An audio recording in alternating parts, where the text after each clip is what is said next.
welcome back to the Jimmy in the Wild channel. Today we're headed out to Tillamook Bay to do some Dungeness crabbing. Hello everybody, this is Jim Lee, and I'm here with my son Jesse Lee, and we're out going crabbing today in Garibaldi. Can't wait. It's an awesome day. Welcome back to the channel. So we're using chicken today. We got lights on our crab pots so we can see at 45 feet. And they work pretty good. We used them yesterday. Actually lit up the stuff pretty well. 3 crab pots, 2 boats. We're gonna get out and do some crabbing. Well, let's haul the boats down in the water, Jesse, and then we'll get in the water. So I've changed the controls, the throttle and the steering on the boat since Jesse took it out last, so I need to tow him out of port so he doesn't crash into another boat on the way out. We're using chicken leg quarters today as bait. It takes the crabs a long time to pick all the meat off the bones through the bait cage, and they last a long time. So I've added waterproof LED lights to all 3 crab pots to illuminate the pots on gloomy days in deep water. Lights are battery powered and only rated to a depth of about 4 feet. So I've added silicone sealant to help keep the lights from leaking at depths of about 45 feet. I've used small plastic mesh bags and cable ties to secure the lights to the crab pots.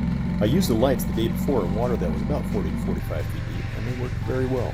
However, 1 out of 8 of the lights didn't survive through yesterday, but 7 are still working. Didn't survive yesterday is still on crab pot and can be identified by the rust inside of the lighthouse. You can see it on the front of Jesse's boat. We may not need the lights today since we might actually get some sunshine, and it shows all the way down to the depths, so we should be good.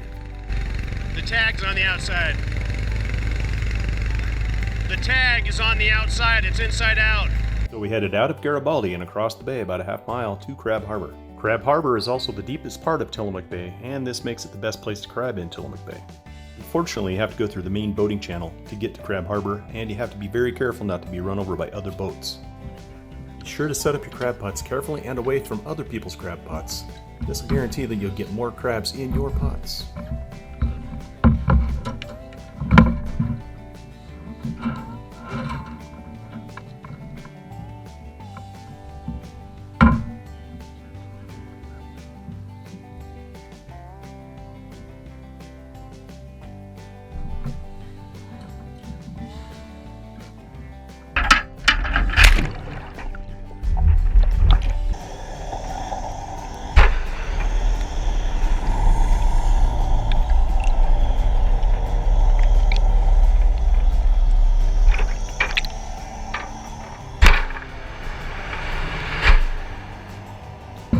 We're crabbing at the end of December. It's about 35 degrees Fahrenheit, and we definitely needed to wear the wetsuits. My wetsuit's about 5 millimeters thick. My son's is about 7 millimeters thick.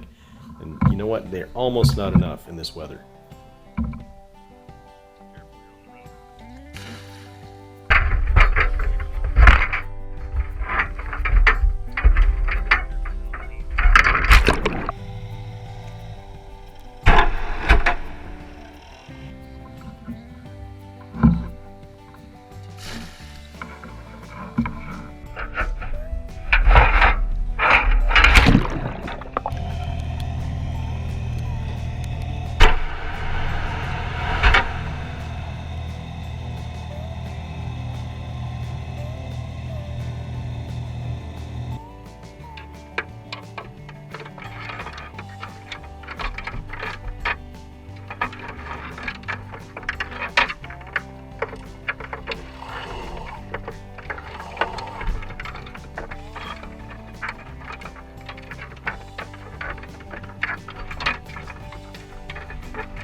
getting ready to check our pots for the first time. Jesse's got his hat outside out finally. He had it inside out there for a while.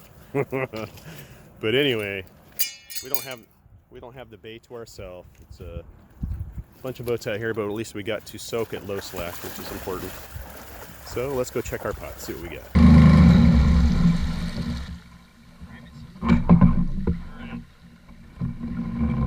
Notice that the door on this part of the crab pot is stuck in the up position, and as the crab pot was brought up, a whole bunch of crabs dumped out the door. One good thing about putting GoPros on your crab pots is you can review the video later to see what goes wrong with your crab pots. You know, maybe you got a door stuck open, maybe your crab pot didn't land flat, maybe it landed on its side. Anyway, it's a great way to tell what's going wrong or right with your crab pots.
Using these small boats close to the water, it's very easy to grab the buoy and bring it in. The unfortunate thing about these small boats is that using them in salt water rusts out a lot of the metal components and they have to be replaced.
Notice that there's a jellyfish sneaking in the door to the left side of the screen. This is the first jellyfish I've ever had in the pot. In fact, as the crab pot is pulled up, you'll notice all the jellyfish in the background. We must have gone through an entire huge group of jellyfish.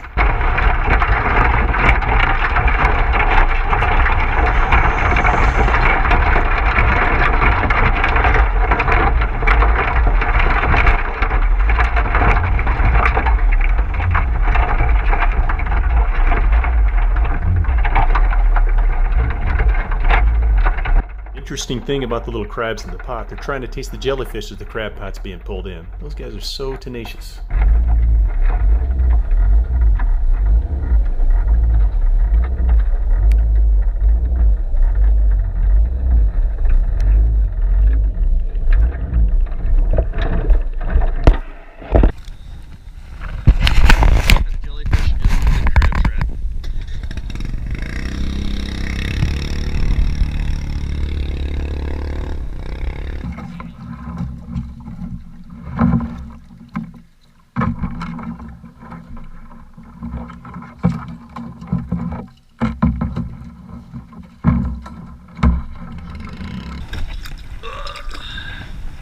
Jellyfish, what the frick? I don't think I've ever caught a jellyfish in this. Here we are checking all the crabs in our buckets one more time to make sure everybody is over 5 3/4 of an inch wide. One very important thing to remember is that you can only keep male Dungeness crabs. All female Dungeness crabs have to be returned to the water. For red rocks, you can keep males and females of any size, up to 20 of those. To tell female and male crabs apart, go ahead and visit the Oregon Department of Fish and Wildlife website, and they've got a great illustration that shows you the difference between a male and a female Dungeness crab.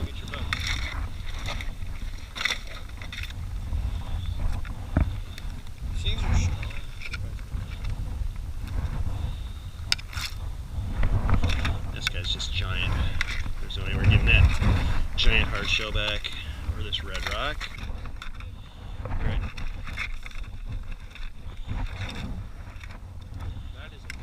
It is. Might as well. Well, the kid was freezing, so it was time to head back to port. We had an entire limit of crabs, so we were good. Once we get back to port, we head to the cleaning station and we clean our crabs. Got to make sure they're split, cleaned, and ready to go. We clean our crabs by splitting down the middle and then eviscerating them. We rotate each cluster down and out away from the body, and they come away nice and clean.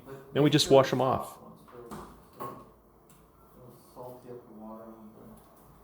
Now check them.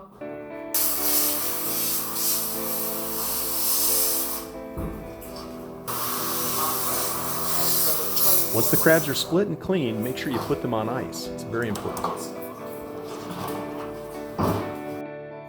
Thank you for watching today's video. If you liked it, go ahead and give it a thumbs up and please subscribe.